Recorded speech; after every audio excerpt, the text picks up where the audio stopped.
Before we start, I just want to let you guys know Taleka Patrick went missing December 5th, 2013. Her body was not recovered from the lake until April 6th, 2014. Now, the way the story was spun in the media was that this woman was going through some kind of psychotic breakdown. She was a obsessed fan of Marvin Sapp. Mind you, he claimed that he never knew the woman or met the woman, but he filed a protection order against her. So there's a lot of questions. And with Marvin Sapp, his recent episode of saying lock the doors, shut the doors, this what made me aware of this whole case. And shout out to my subscribers who brought this to my attention. So we definitely gonna talk about it with an open mind, an open heart, and open ears. Let's go.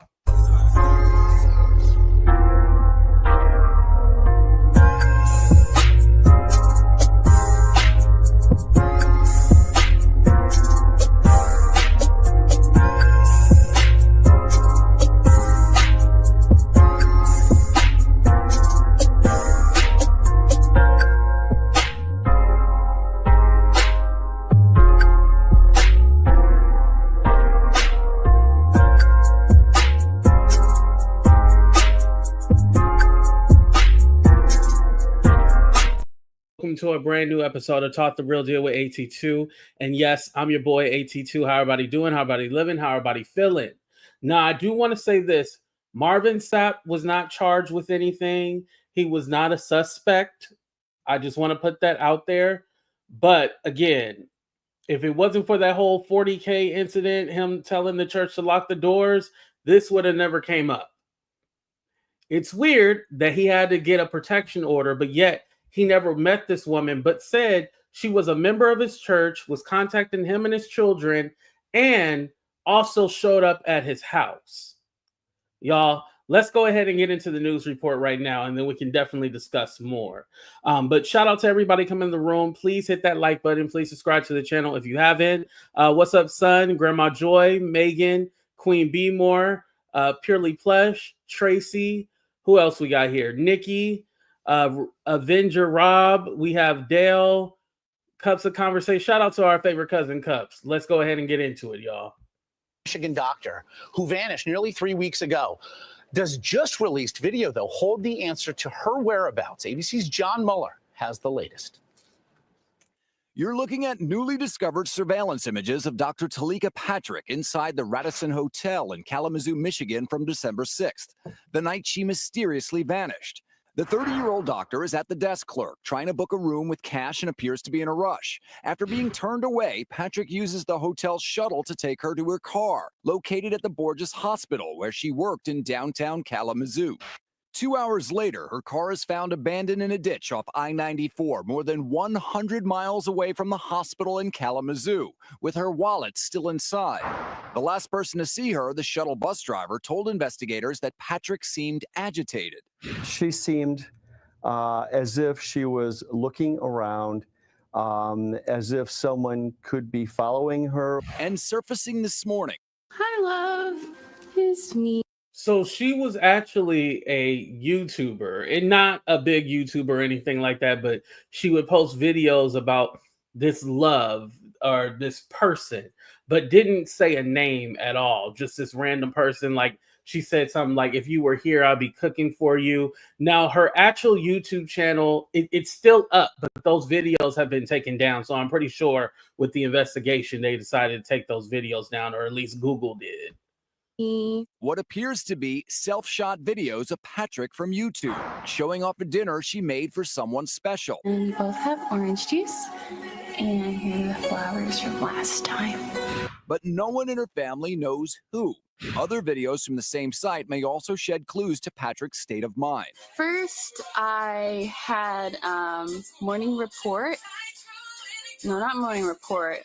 Conferences for pediatrics. Patrick, who worked in psychiatry, worked late hours and often didn't sleep. You walked into my life. It's now been almost 3 weeks since she disappeared, but family and friends hold out hope that the doctor, known for her smile, returns home before the new year. For Good Morning America, John Muller, ABC News, New York. So again, this was a few weeks after she went missing. So at first, they didn't know anything. They were confused. Like, okay, well, she had this secret admirer, this secret. Oh, hold on, sorry, this secret crush on somebody. Who was the person? They had no clue. It wasn't until they did further investigation found out. Oh wait, it's Marvin Sapp, because there was a tweet that she put out and she said good morning, and then they all of a sudden looked in and seen that he had put a PPO against her. So let's go ahead and bring up that video right now. Let me take this down real quick. And shout out to everybody coming in the room. I'm sorry, I just want to stay on track. I'm not ignoring you guys, I promise.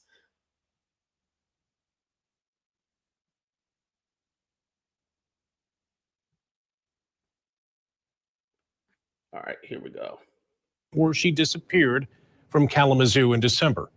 The letter permanently boots Patrick from Sapp's church. Some have questioned whether or not it had anything to do with why she went missing. 24-Hour News 8's Leon Hendricks has tracked this case since the beginning. He has a report tonight. It is perhaps the part of the case that has garnered the most attention and speculation, this connection with Marvin Sapp. But police said unequivocally today that they do not suspect Sapp of any wrongdoing. It's a letter that, in nicer words, tells Taleka Patrick that she's not welcome. It appears to have come from Sapp's church on the southeast side of Grand Rapids in response to stalking allegations that have been made against the now missing doctor. The letter was sent in mid-September. Patrick went missing on December 5th. The note, purportedly from Sapp and signed by his church's board of directors, has a clear message. Grace and peace, Miss Patrick, it reads. We greet you in the matchless name of our Lord and Savior, Jesus Christ. It goes on to accuse Patrick of, quote unquote, continuous interaction, inappropriate emails and pictures sent to Pastor Marvin L. Sapp visiting. So again, it talks about how she visited the home. She was a member of the church, but if he had never met this woman, how was this? Because again, this is the church that Marvin Sapp had ended up selling in Grand Rapids, right? Actually, let me clarify something. It's not that he sold it. It's just a new pastor there. Shout out to Tracy. We were looking into this. We didn't find any record that he actually sold it. It's just a new pastor there. Remember, he was saying, oh, I left them with 6 figures in the bank, blah, blah, blah. Well, he's still over that church. He's just not the active pastor. He did end up moving to Texas. So this was in 2013. He didn't end up moving to Texas until 2019.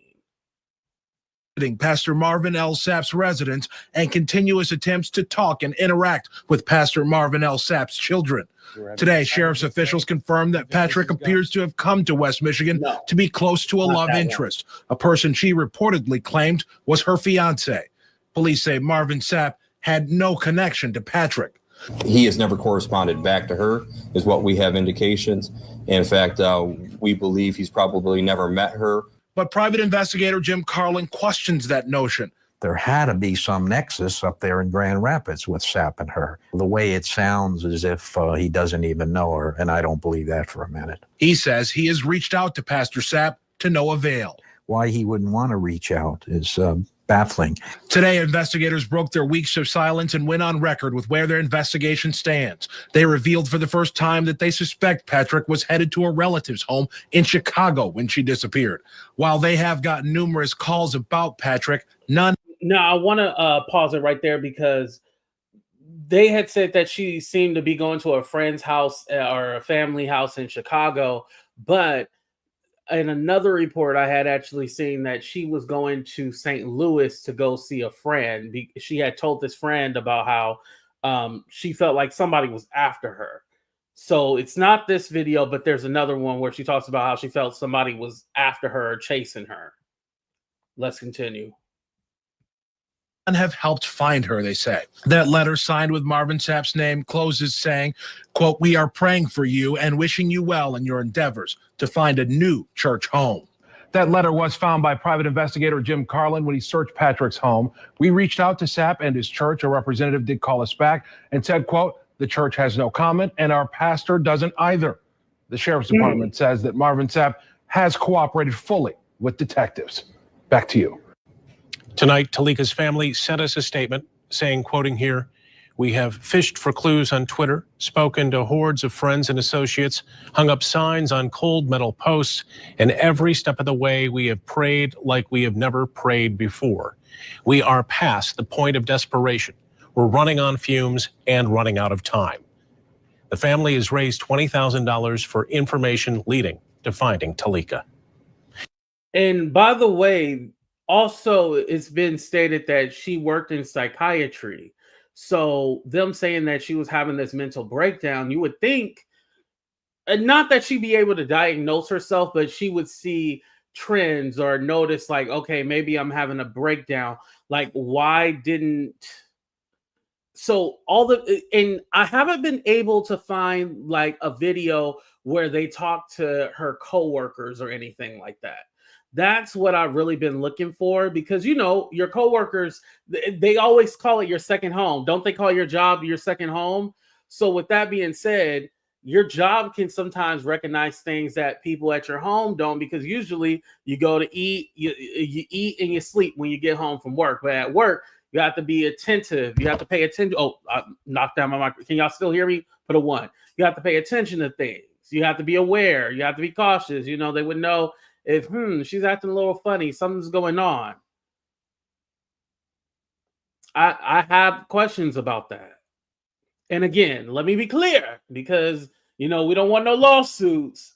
I'm not saying Marvin Sapp did anything, but when that detective said he didn't want to talk to the private investigator or anything like that, fishy. So they're claiming that the lake that they found her in, right? Oh man, I just had the name too. It's on the tip of my tongue. But the lake near the highway where they found her, right? They said in December, with the cold temperatures, it would have been frozen, right?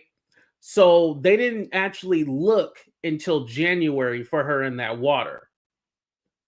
Then when, of course, the water had unthawed about April, and then that's when they found her body. They said they found her. Now, her wallet was in the car, but her keys were on her. Another video that I seen, they said that she was basically, when she got a flat, this is the reason why she put over on the side of the road, because she got a flat tire.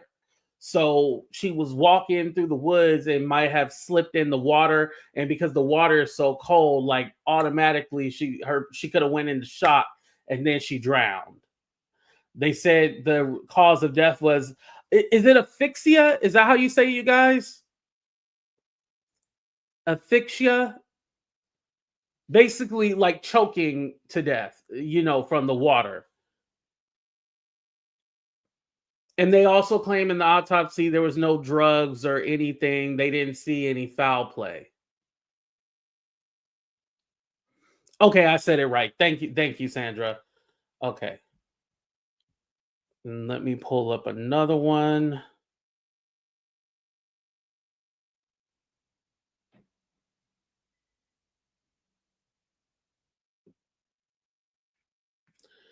Okay. Oh, you know what? I haven't seen this. This is the sister they saying speak. Oh, hold on. Let me share this with you guys. Okay. And please go ahead and hit that like button if you're enjoying the show so far.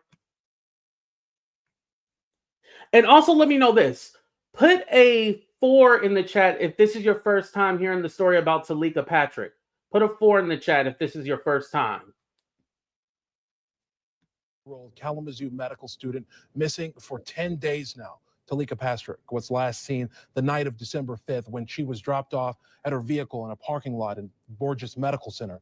Her vehicle was found that same night on I-94 near Portage, Indiana. That's where her family spent the weekend putting up flyers, hoping for answers. They just got back to Kalamazoo Township tonight. 24-hour News 8's Tom Hillen is live there with her sister tonight. Tom. Leon, as you can imagine, it's been a very trying time for Taleka's family, and they're trying to get as much word out there about her as they possibly can. Tonight, we are joined live with Tanisha Patrick, Taleka's sister. Can you kind of take me through some of the emotional toll this has taken on you and your family? It's been really difficult. I mean, we've been crying. We've had sleepless nights. You know, we've had family members flying in, flying out, just trying to get the word out about Teleka being missing. Thank you for that, Joy. I mean, I know that no one can ever imagine having a sibling, a family member, a daughter, just all of a sudden vanish and go missing. So just put yourself into that place, and that's the things that we're feeling right now. And this is out of character for her. Completely. She would never do anything like this. She's a very methodical person. She thinks things through. She's very committed to her work. So for her to not show up at work the next day, or for her to disappear without calling anyone or reaching out to anyone, that's completely unlike her. What have you guys been doing so far, and what do you plan to do to continue to keep this in the limelight and get the word out? So right now we have a Facebook, Twitter, Instagram, complete social media campaign. Find us on Facebook. Find Teleka, hashtag Find Teleka. You know, we've been printing out missing persons flyers. We've been around where her car was found in Indiana. We've been handing out flyers. We've had family members come in and friends come in. So I should have paused it right at that point when she saw, but this is not common for her. You know, this is not a thing like Teleka would just go missing or she would just disappear on people. And I never heard anything where her family mentioned anything about her mental. Now, I will say this, the husband, and I'm trying to find that interview right now, and I just had it too, where he mentions like a part of the reason why they broke up was because of her mental health issues. He does claim that, but her family doesn't. Help us hand out flyers. We're raising money right now as well. GoFundMe.com/FindTeleka. We're raising money to pay for a private investigator, and also hopefully to provide a reward for her to be found. So we're taking this very seriously. All systems go. Please, if you're on Facebook, find us, share, reshare, retweet, do whatever you need to do so that every person can know Teleka's face and know her name and bring her home. What do you want people out there to know tonight? I want people to know that my sister is beautiful, wonderful, amazing. She cares for people so deeply. You know, she loves the things that you love. She loves, you know, listening to music and loves her Zumba class and, you know, loves to hang out with her friends. She's very committed to what she does. And we just want to bring her home. We don't want tomorrow to come and for her to not be in our arms. We don't want the next day. We do not want to see another weekend before Teleka comes home. So please, if you can, help us get the word out. Help us to make sure that her face is known and remembered and her name is known in every single household. We need all eyes. I want to say her family is very religious. There's actually an interview that her mom did. So I don't want people to think like, why is she so joyous and why is she not breaking down? That's not going to be her family. That's not how they are. So I just wanted to clarify that for people wondering like why she seems so, you know, I wouldn't call it happy, but hopeful, you know, very hopeful. And that was my first time watching that. So I'm happy I was able to watch that. So this is an interview that they had with her ex-husband. Now, her and the ex-husband actually moved to California. Now, they stated that he's still in California, but when they got a divorce, Teleka wanted to be in Michigan because, quote unquote, she was obsessed with Marvin Sapp and wanted to be closer to him, and that's why she took a job in Kalamazoo. So here we go, you guys. Teleka right now, she would have responded. This is a serious situation because she's not just on vacation right now. Extreme concern, a plea for urgency to find missing Kalamazoo Dr. Taleka Patrick. This from a man who knew her better than many, a man who shared part of his life with Teleka as her ex-husband. Now, we tracked him down out of state, and tonight, for the first time, he's talking only to Target 8 about what he believes is a troubling past of mental illness. It's the reason that he's calling for heightened urgency in the search to find her. It's a story grabbing headlines all across the country and even overseas. 24 Hour News 8's Leon Hendricks is here with that story. And Mark, good evening. More desperation with every passing moment. Taleka Patrick and her former husband met online and quickly wed. It was a short-lived union that ended in divorce. But he says there's part of the story here that isn't being told, a tale of delusions, paranoia, and stress that has him even more convinced that Taleka Patrick may be in serious trouble. Taleka and I met online. Ismael Calderon doesn't dispute what we've heard about Taleka Patrick, the vivacious, God-loving, and intelligent woman who was seen in all the pictures. She did everything to the T. I've heard of the word vivacious, but I thought vivacious meant like that's to describe your body. Hold on, y'all. Maybe I'm reading too much into it. What does vivacious mean? Definition of vivacious.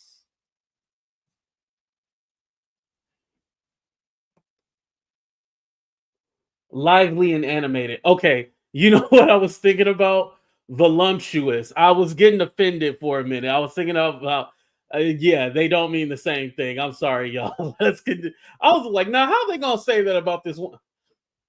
She was a perfectionist. Taleka was very true-hearted when it came to her faith, and her belief in God was rock solid. But he says there was a deeper issue behind the talent, intellect, and beauty that Taleka refused to address. What he says were telltale signs of mental illness. She started to have delusions, paranoia. She started to hear voices. It was hard for even him to face, and he says all of her talent and a distinct passion for hearing the voice of God further complicated the issue. They just covered up and suppressed what she was fighting so much. Maybe the voices that she heard wasn't God. Maybe the voices that she heard pointed to a serious condition.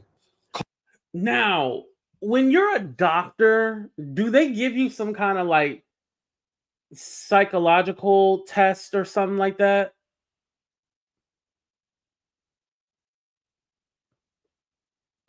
Because I couldn't imagine they would just let her, even though she was a resident, I can't imagine they would let somebody like that work for them. Or maybe she suppressed it very well. But if he's saying like she was really off and like she would hear voices and stuff, like somebody would have had to have known something. And I'm not saying that she didn't face any kind of mental health issues. I'm not completely in denial, but I'm all like, somebody would have noticed something. Like, again, I have not found anything with coworkers saying like, oh yeah, this girl's, ooh, she was this and that. It seemed like she was very functional. And then here's my question for him. While you guys were together, did you get her help? I haven't heard that in this interview. Maybe I missed it. I'm hoping that he says like, yeah, we try to get her help. But yeah, it just lets you know, like, don't throw away your people. Like, yeah, things might get hard, but at least get the person some help. Calderon says he and Taleka went to marriage counseling, but that was about it. And he claims it would be his pressure to get her into treatment that started the demise of their marriage. I think that Taleka had this fear of first being branded with a mental illness. Second, the practical fear of losing her career. Reports that Taleka seemed agitated and afraid during the last time she was known to be seen don't surprise him. He says he also witnessed firsthand that erratic driving reported on the highway before Taleka's Lexus was found in Indiana. He says he suspects she was in a delusion, fearing someone was chasing her. It's what happened next that has him confused. I believe it's a serious concern because every day that she's still missing, it's a danger. Plain and simple, he says, Taleka just wouldn't go this long without contacting the family she loves. This is a tragedy. I don't think she's hiding somewhere. I think she's being held against her will, or the worst. So I want to say something. Even though he did say that she suffered from some kind of psychosis or something, right? Like, he's worried. Like, he's like, this is not common for her just to up and leave, or for her just to go missing. Like, he knew something was wrong. And again, this was, of course, before we found out her demise, right? So it seemed like he's worried. Now, I do want to say this. They did say that he was not a person of interest.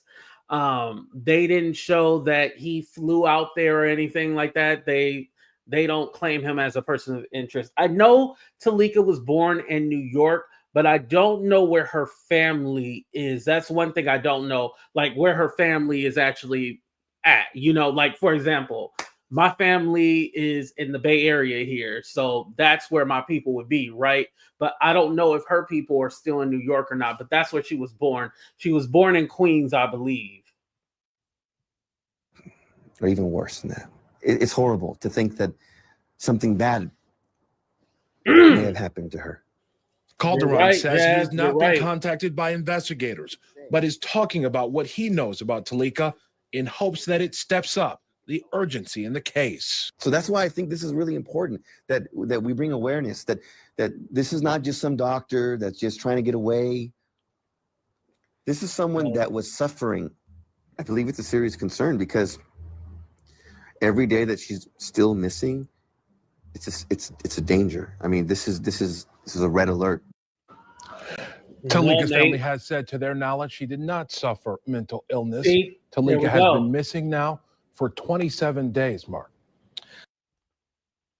And this just gets stranger and stranger. Walked into my life and Teleka.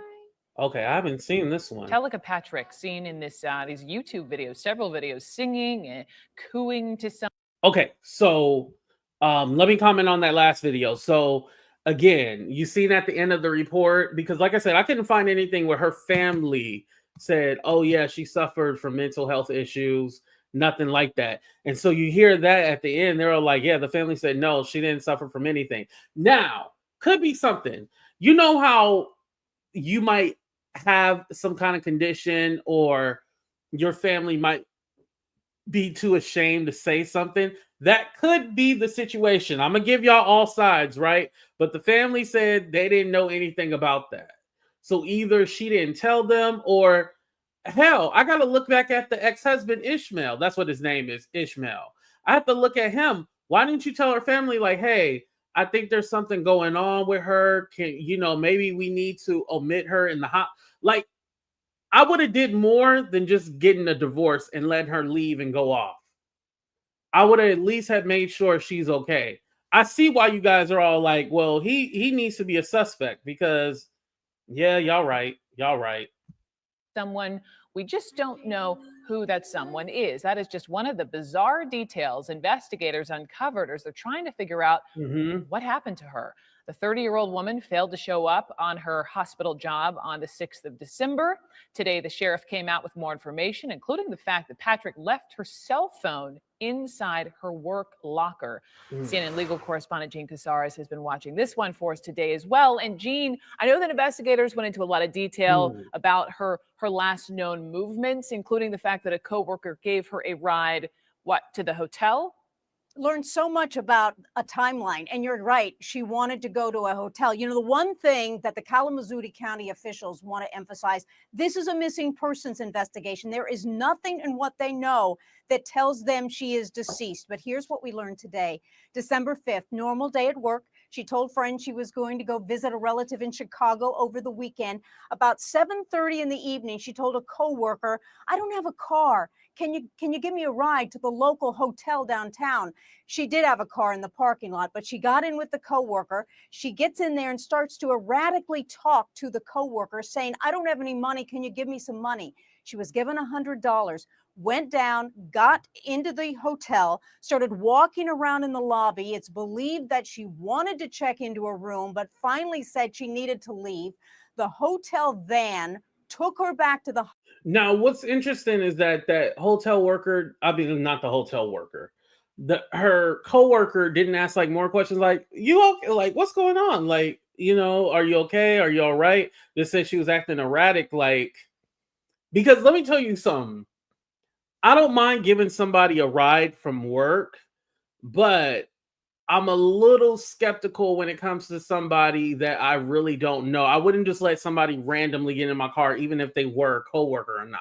I would at least had to have some kind of interaction with them, right? So I'm thinking, like, why didn't that coworker ask, like, hey, you all right? Because why you need to go to a hotel? What happened to your car?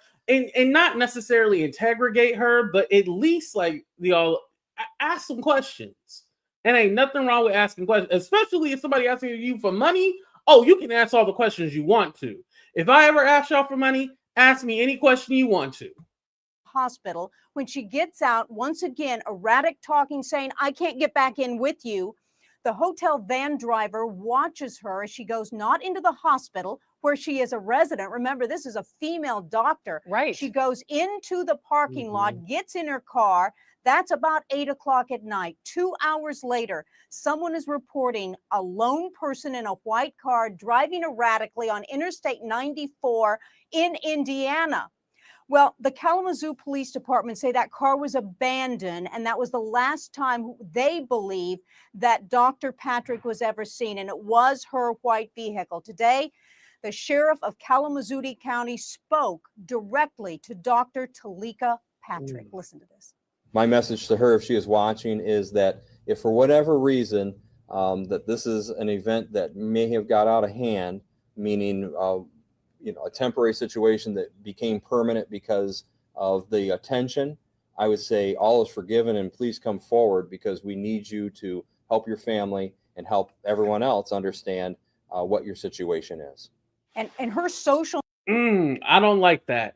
That basically made it seem like, hey, you can come back home. Don't worry. You're not going to be in trouble. Almost like, yeah, you just, we know you got issues, but come on home. You won't be in trouble.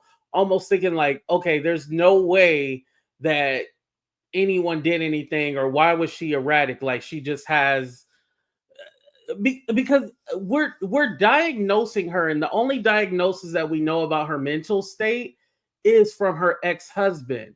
But you're telling me that she was hearing voices in her head, and y'all never said like, hey, let's go to the hospital, let's go to the doctor. Because when you're married to somebody, you do have authority. What is it called? A white jacket or a white coat? What is it when you can call the people on your spouse, y'all? What is it called? I can't think of the word. It's like a white jacket or a white coat. It's like in reference to sending somebody to, the crazy house, basically. It's like a code or something like that. I forgot what it was. Is it 5150? Okay, I guess it's just 5150. You know what? I was thinking a white warrant, but I think that's a little. Yeah, I was thinking a white warrant, but I think it's more 5150 actually.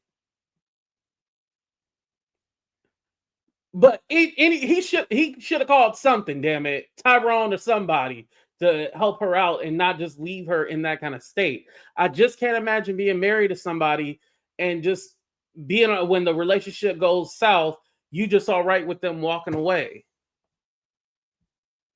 Yeah. Social media accounts were deleted, Brooke, which is another thing that is so strange. When they were, we do not know, but we just spoke with the undersheriff right before going on the air, and her car was found 40 feet off the road. They took a bloodhound dog and traced her scent back to the roadway. There's where it ends.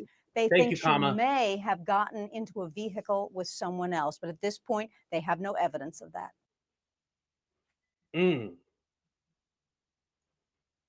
Yeah. So again, there's a lot of things that, I had seen where I was all like, okay, Marvin Sapp, that's that whole PPO situation that he filed. Then there's the ex-husband saying that she was going through some kind of psychosis. She was hearing voices in her head. They ended up getting divorced. She was in love with Marvin Sapp. She was a quote unquote an obsessed fan. Ended up moving towards the Grand Rapids area, but she moved to Kalamazoo. She became a member at that church, which if she wasn't allowed to be at the church, how did she become a member? And then also she would show up at his house, contacted his children. There's just so many questions about that. Like, did he never interact with this woman at all? Like, never? Because I can't imagine her being so obsessed with someone she has never met. Like, you can have an infatuation with a celebrity, right? But to go the extra mile and move there. And then you know, 3 months later, because the letter was sent in September, like that church, what did they call that church letter that they sent her? Like basically saying she wasn't welcome to be at the church, right? She wasn't welcome to be at the church, but quote unquote, she had never been there or anything like that. And they gave her like this nice little Christian letter to tell her, like, hey, leave us the F alone, basically in Christian terms.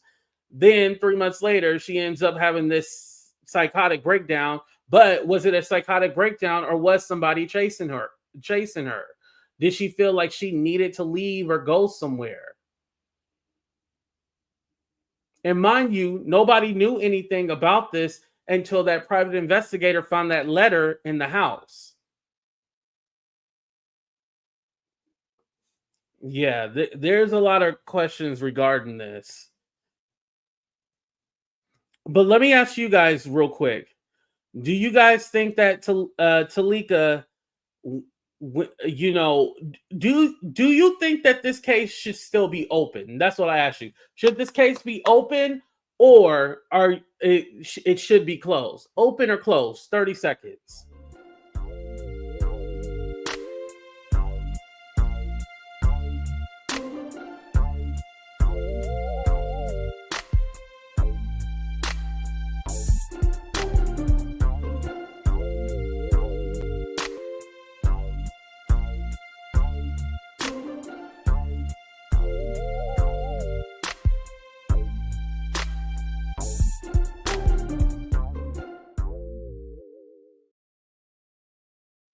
Danielle, I seen your comment. I'm gonna try to be respectful when I say this, not to you, but to the situation.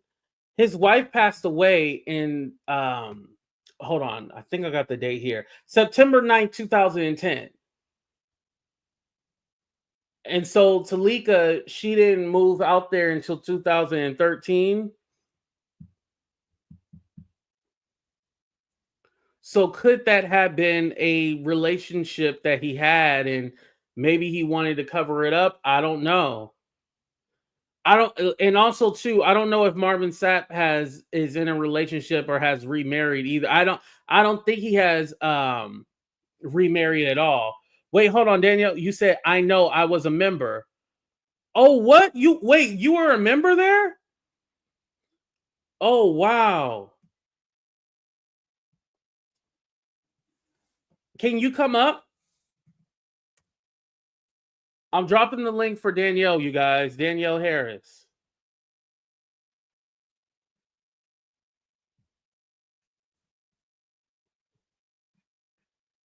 Yeah, to me, it just seemed like, okay, there was something more. Like, I just can't imagine this girl just leaving all of a sudden.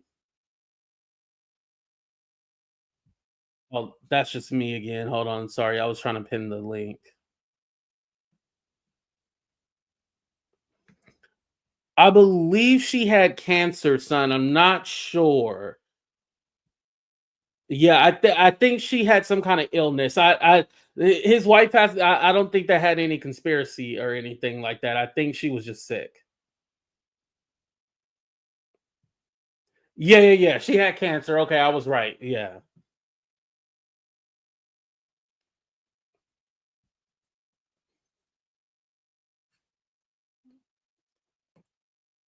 Yeah, this just never sat right, because I don't even if she was obsessed and she couldn't take it or handle it, right?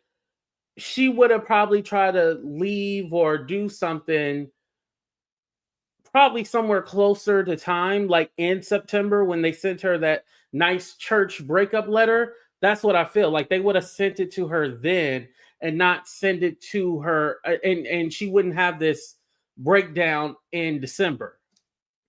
And her walking into the lake, that just doesn't make any sense, because wouldn't you walk alongside of the road? This was I-94 in Indiana, you guys. It's Porter, Indiana. I'm listen, I barely know California, but it was off of I-94, Porter, Indiana. That's where her car had stopped at. And she traveled from Kalamazoo all the way through Indiana. But again, your car gets stopped. Even if it's dark, you're walking along the road. You're not walking in the, because look at this, you guys.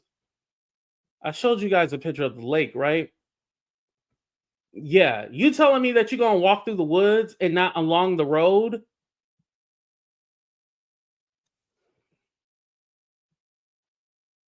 Oh, it's called Portage. Oh, okay, okay. Shout out to Shaqueen. Okay. The Triple K's are in Indiana too. Okay, Shannon. Exactly. Walking into the lake sounds crazy. Someone dumped her there.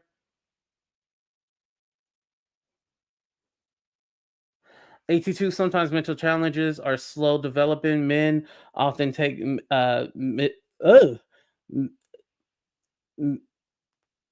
is that supposed to be mistress? Take mistress. When their wives become, oh, take a mistress. Okay, I get it. Take a mistress when their wife. Okay, I was like, wait, what does mistress have to do with mental illness? That's why I thought I was reading the word wrong. I'm sorry. I'm sorry about that. Sick, a scandal would cause a setback. Indiana in the winter is not California. Oh yeah, I know it's definitely cold up there. Yeah. And let me put up your comments so people know what I was reading.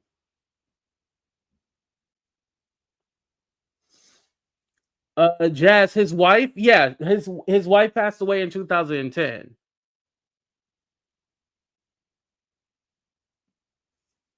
The birth of them. Wow. A woman driving in bad weather is not going to leave her phone. I'm in Ohio and we have same weather. Yeah, she left her phone and her wallet. She just had her keys.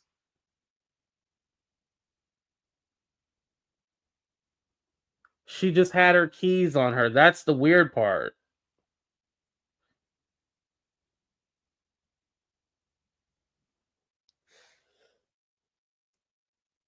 Okay, I don't think Danielle is going to come up. Okay. Rightfully so, probably for privacy issues. But Danielle, if you're still here, if you can message me. Oh, you were talking about Taleka? Yeah, just anticipate. Yeah. Thank you. I thought she was talking about the wife. Yeah. Yeah, please message me on IG. I would love to talk to you. I understand not everybody wants to come up and be, speak and stuff. And that's definitely putting you on the spot. So if you can please message me, I would love to update the people, anything that you might know. I'm going to go ahead and end the show right here. I appreciate you guys for being here. But again, justice for Taleka. I don't feel comfortable with just saying that this woman walked into the lake like that. Some is fishy about that, and everybody said it here on the channel. So again, I love y'all for watching. Please hit that like button. Please subscribe to the channel. Talk to y'all later. Deuces, everybody. Love one another.